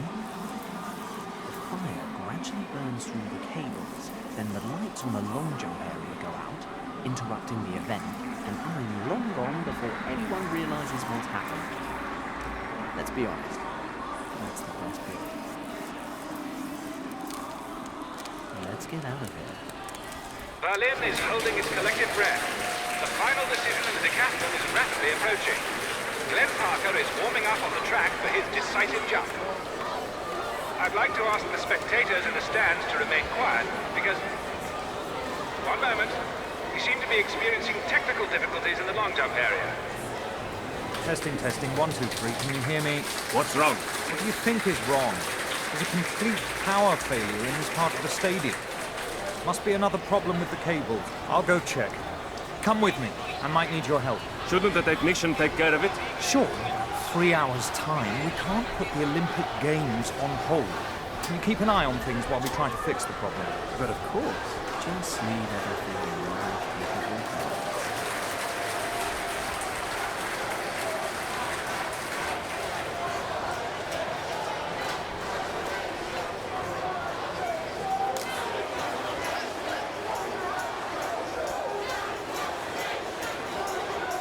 I've just been told that we're doing everything possible to fix the problem. Thank you for your patience. I'm sure the long jump contest will resume shortly. This measuring tape is used to measure the distance of the long jump from the takeoff point to the nearest sounding point.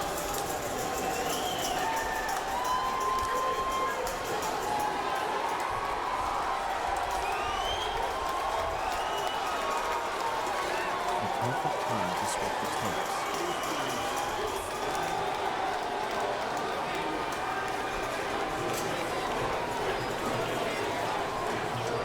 Ladies and gentlemen, our technical problems have been solved. The judges are returning to their seats, and we can continue. The big question, though, is will the interruption have put Glenn Parker off his stride? I see that he's returning to his starting position. Any minute now, he'll be making his decisive jump.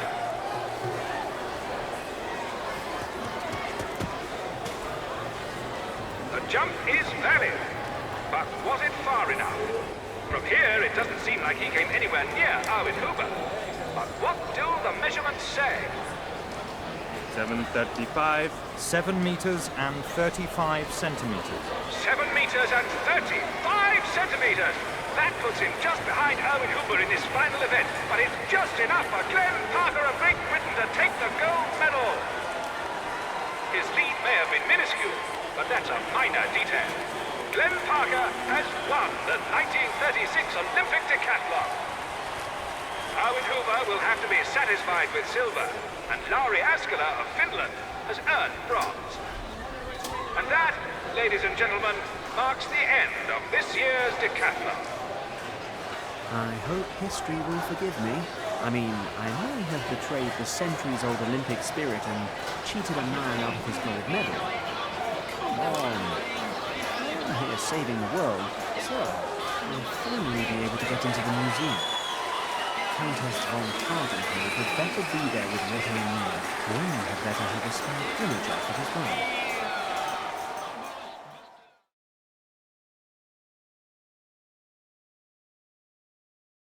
Cheers, Glenn. I really owe you one. No problem. Sure you don't fancy a drink to celebrate? Believe you me, once I'm done on this job, I'll be holding a liquid celebration for a solid week. For now, I just need to find a way down into the lower levels. Then I won't keep you. Maybe I'll see you at the next Sandhurst reunion. Sure, if I get an invitation this year. What is it about smuggling they have such an issue with? Heaven knows. Well, good luck with your search for Richard. It was great to see you again, Fenton. Thanks, Glenn. You take care.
The sign reads, "No entry for visitors."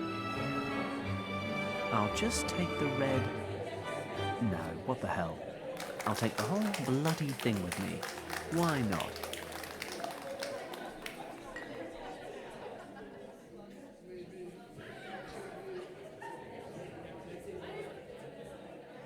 A heavy door. Looks like a small cupboard. Well, no, it's definitely a small cupboard. I mean, just look at it. It's cupboard-shaped and small.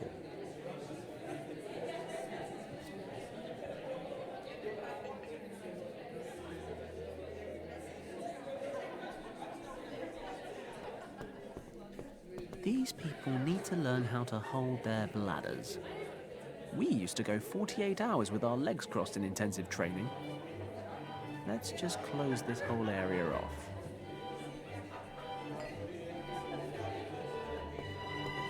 A bottle of champagne and a glass. If the plonk were cheaper, it'd be the spit at my bedside table.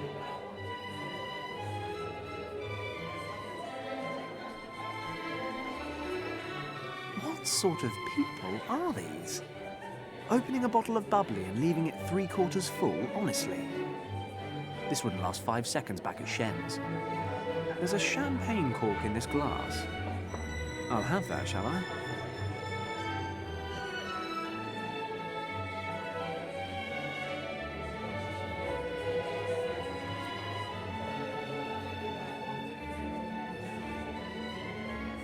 Collecting champagne corks isn't one of my hobbies, but I'll hold on to the little wire cap.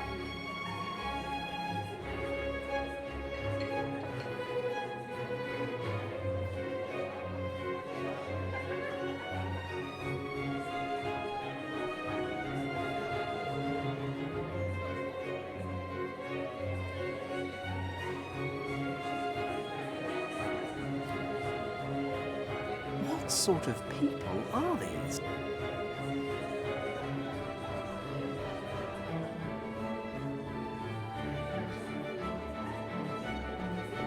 The cupboard door is locked. It's the wire cork cap from the champagne. It's a pretty basic lock. I should be able to get it open.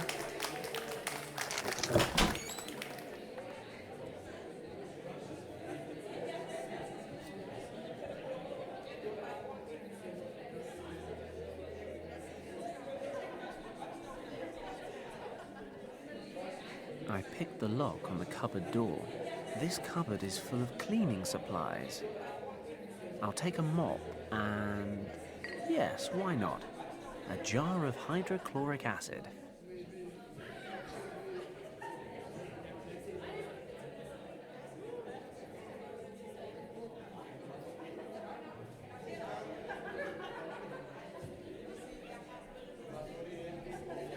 It's the cloakroom.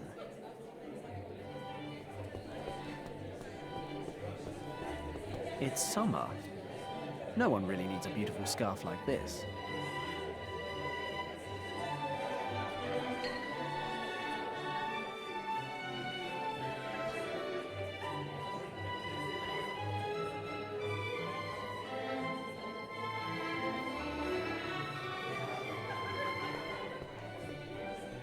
A map of Tibet. Ernst Schaefer drew it by hand during his expedition there.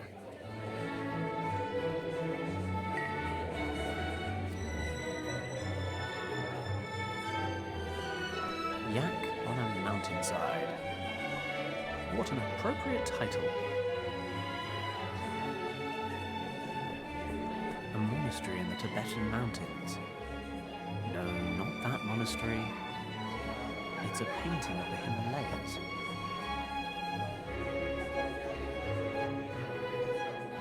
A heavy door.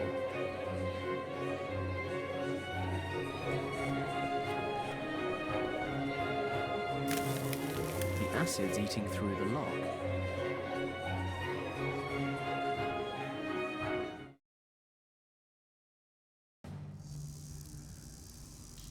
I have been searching these exhibits for over 3 hours. Where's the Piriris map? As I told you, Countess, Most of your research material was moved to Wavelsburg Castle last week. I am personally affronted that you would exploit my absence in this way. You will regret this, Schauberger. Maintain your composure, Countess. This decision was out of my hands. My research could be conducted at any of a number of sites throughout the country, and to be honest, I was far from thrilled about being moved to a laboratory in the center of the city. The fact that I was not informed of this move remains absolutely unacceptable. Who gave the order? It came from the very top, from the minister himself, or so I've heard. The minister? Are you surprised? I heard that some of your so-called brothers of the Order carry a great deal of weight with the minister, and they convinced him to move your research to the castle. You should know that I'm by no means a member of the Thule Society. They merely pay me for my scientific expertise. Whatever you say. In any case, your mysticism-loving friends apparently decided that this museum was no longer a suitable location for their club, and they presented the castle near Paderborn to the minister as a fitting alternative. He was so taken with the idea that the move was made immediately. Your exhibit items and documents were packed up and taken directly to Wavelsburg Castle. In return, my employees and I were forced to move from the pastoral Brandenburg countryside to the city so that the military command can keep a closer eye on our work. How unfortunate. But the fact remains that one of the exhibit items, the Piri-Reis map, is absolutely vital to my research. I shall go to the ministry to resolve the issue in person before setting out immediately for Paderborn. You there, battalion leader. Yes, Frau Countess. Guard this bag until I return from the ministry. Its contents are extremely valuable. If necessary, you are to defend it with your life. Do I make myself clear? Jawohl, Frau Countess.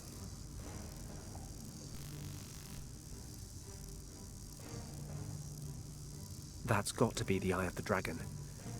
Sounds like the Piri-Reis map, however, is now in some castle near Paderborn. Countess von Hagenhild is gone. We can begin the test. All displays check out. Let's get started. Please set the power to the lowest level. We don't want things flying around the room.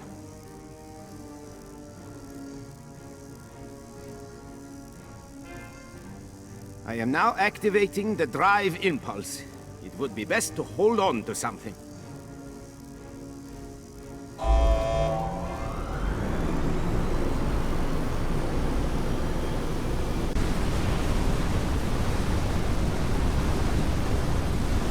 So far, so good. Please cut the power supply now.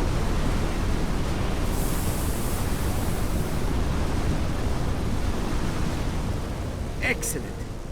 My friend, our new aircraft will soon make history. Let's check the conduits. Even the smallest leak during our next test could ruin everything.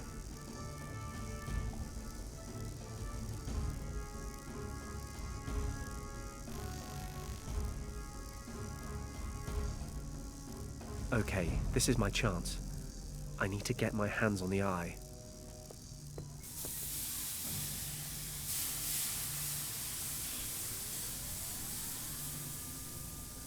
A red metal box.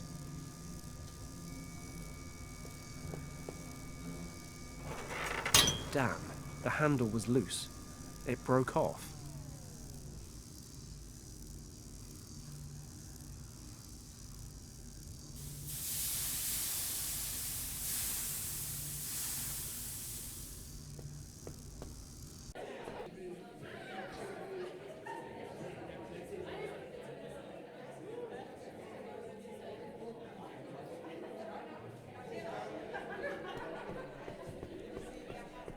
This display case contains equipment from an expedition to Tibet, led by a certain Ernst Schaefer 2 years ago.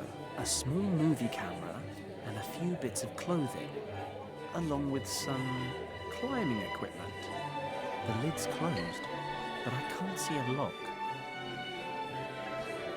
I'll shove the handle between the lid and the frame of the display case.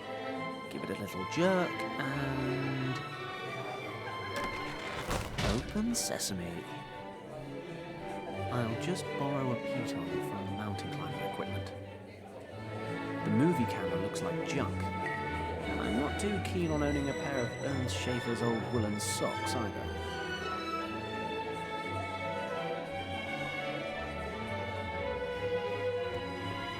It's worth a try. Tying the scarf to the piton may open up brand new avenues of adventure.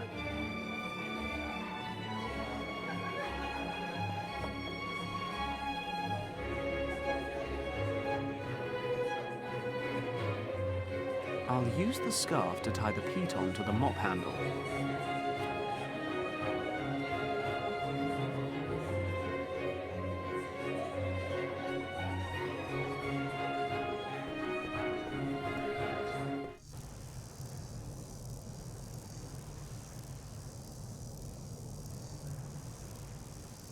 There's a lever on this console that controls the turbine's power supply. If I'm careful, I should be able to use this to move the lever upwards without anyone noticing.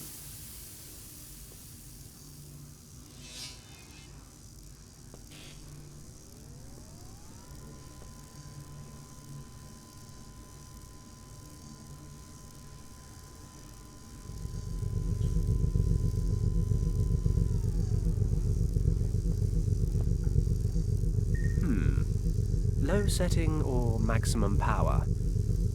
I think I'm more a maximum power kind of guy. Nothing could be simpler.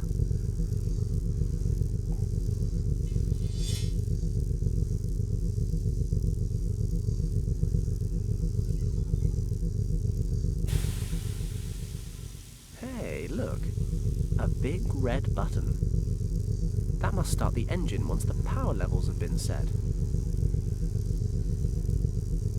When I was a kid, I used to practice this at my parents' New Year's parties. Just give it a good shake, and then aim it like a K-98 rifle.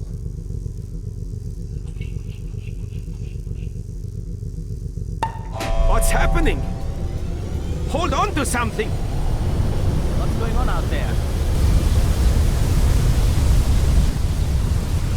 You know, sometimes I can be really mean. The urge to laugh maniacally at that side.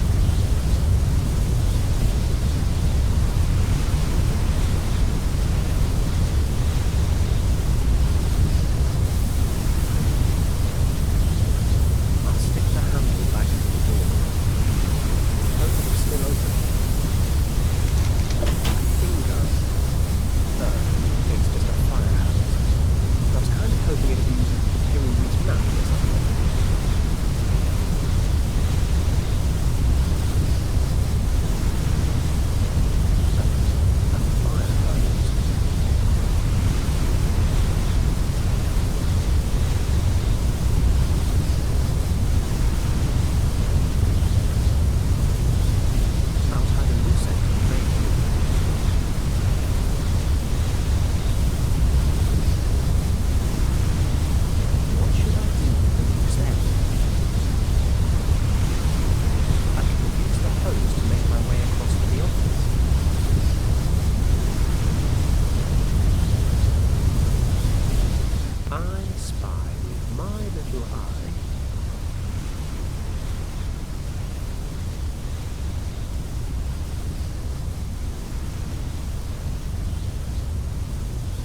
That's the bag. That's the bag. I'll take the eye and get the hell out of Berlin.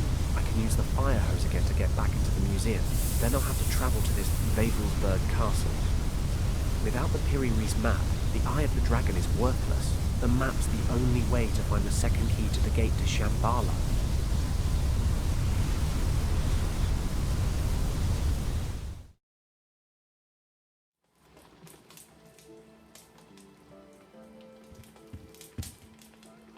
What is it, Huxley?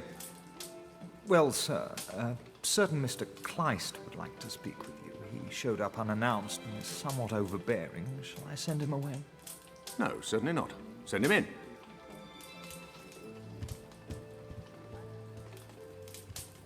You may stay seated, Governor. I have no wish to take up too much of your valuable time.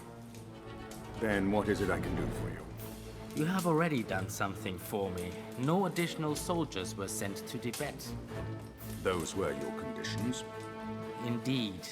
But it seems that perhaps I need to explain those conditions a little more clearly. There was to be no interference from your side at all. I don't understand. Paddock, was it really necessary to set your dog on us? Does your son mean so little to you, Governor? You promised to give me some sign that he's still alive. All in good time. Pray instead that we can eliminate Paddock quickly. And I'm warning you for the last time. Stay out of this. Have a pleasant evening, sir.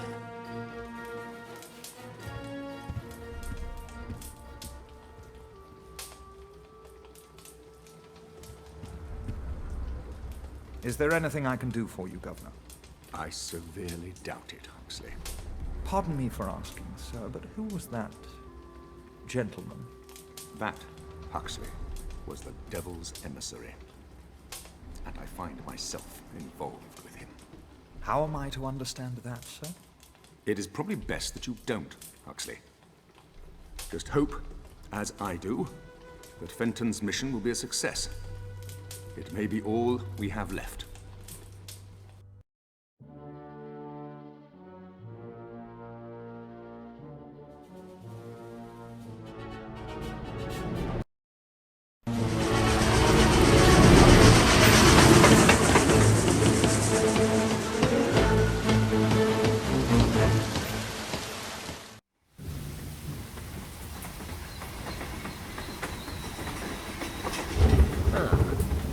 Very pleasant journey. A bite to eat in the restaurant car, a few bottles of Bavarian beer, and a good snooze. I need to get to Wavelsberg Castle as quickly as possible. I've still got a head start over the Countess, but I'll need it to find the Piri-Reis map before she gets here. The station guard must know the way. Good evening. Excuse me. Good evening, sir. What brings you here so late in the day?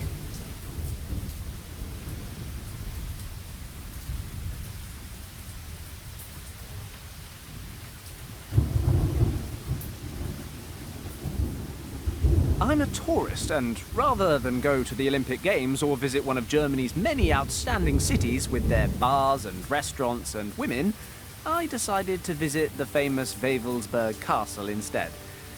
I'm beginning to wonder why, but I'm stuck here now. Do you know the quickest way to get there? I'm very sorry, sir. Wavelsberg Castle is closed to visitors right now. You're kidding.